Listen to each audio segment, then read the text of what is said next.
Hey everyone, Scott Collier, West Ham Fan TV. Welcome to the big match preview. This video is sponsored by OneFootball. The OneFootball app is the easiest place to keep up to date with all your latest transfer news, scores and stats. It's really a really good app. You should go and check it out. Click the link in the description below if you want to do that. Straight in with a preview, we take on Crystal Palace at Selhurst Park, 3 o'clock kickoff on Saturday. Looking to carry on where we left off on Monday night. A decent performance in, better finishing from us and better officiating from the referee and the lines. The lines, well, assistant referees they're called now. We probably would have went on to win that game. It was good performance. The lads, they've come out and said, they had a team meeting. They addressed the problems that they've had and the poor performances against Wimbledon and Wolves, and they put that right. We looked a lot stronger from defending set pieces, on Monday night. It was good to see.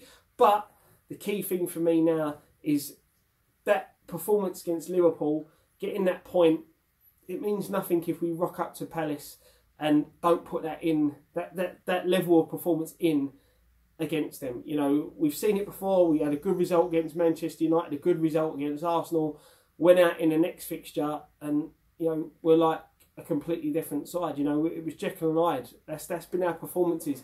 Turn up for the big boys, don't turn up for the so-called lesser teams, and that's something that we need to do. As I said, Palace, it's going to be a tough place to go. We have got a good record against them, but we are looking for our first away win of 2019. We've lost our last 4 away from home on the spin. So, it's something that we need to start putting right. We need to start picking up some more points. And as I said, start pushing ourselves and cementing ourselves in that top half of the table.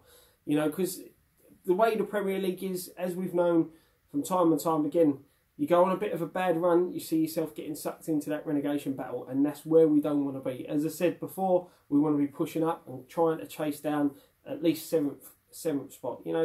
It's gonna be tough, but this is a winnable game. Palace picked up their first win in 4 league games with a 2-0 victory over Fulham. They're going to be looking at this game thinking, if we put a shift in here, we can get something out of this one. As I said, it's not going to be easy, and Palace is never an easy place to go, even though we are one of their bogey sides at the moment. The last time the two sides met at Selhurst Park, it was a 2-2 draw.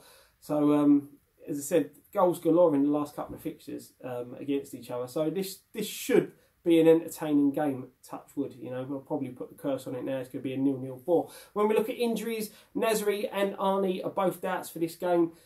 Pellegrini's come out and said they're hoping that one of them will feature. Fingers crossed they're both going to be fit and available, but one of them will feature. But I don't think we really need to make a lot of changes. It was good to see Fredericks against Liverpool played really well. I know Zabaleta is a quality player, but Fredericks, maybe it's time he had a run in the side. He looked good against Liverpool. Doesn't really deserve to be dropped. I don't think Zabaleta's deserved to be dropped in place of Fredericks, but Fredericks has took his chance, and he took his chance well. So for me, I think he should stay in the side. When we look at Palace, Wilfried Zaha, he was banned last week. He's also been charged by the FA, so he may miss this fixture. At the time I'm filming this, I'm not sure whether he's challenging the charge or whether he's accepted the charge. So we'll have to wait and see what happens with that one. So he may play, he may not. It's a big, big boost if he doesn't play. He's probably their best player. I don't like the guy personally, the way he throws himself about on the floor. It's cheating. I don't like seeing it. I don't like any player doing it. But if he takes that out of his game, he's quality. He's a very, very good, talented footballer. That side of his game for me just lets him down. Obviously, former Hammer Cheku Kouyaté is also a doubt for this one. And the other player we need to keep an eye on as well is Batshuayi. West Ham target for 2 or 3 transfer windows now. Come on off the bench and was involved in Palace's 2nd goal last week. So he's going to be pushing for a start, and he is a threat. He'll be wanting to prove something. We don't know what went wrong, why he chose Palace over us. We don't understand what went wrong there. So he's got a point to prove, and he'll want to get into that starting rhythm and start scoring goals. So he's one to keep an eye on as well. Obviously, Andros Townsend, he's another good tricky player who can cause us problems. So As I said, this game's not going to be easy. I expect it to be enjoyable, but I do expect us to get a result. Personally, I'm going for a score draw on this one. I ain't predicted a result for a while, so I'll have a go at this one. And yeah, all the lads will be down there. Make sure you check it. Come out after the game. See us for a fan cam. So that all 5 of us are down there for this fixture. So you know, if as soon as you come out, come find us. Get all your views across everything West Ham related, as you know, as we always do. Post-match pint will be filmed Saturday night, so make sure you check out that as well. Thank you very much for watching. One thing left to say: come on, you Irons.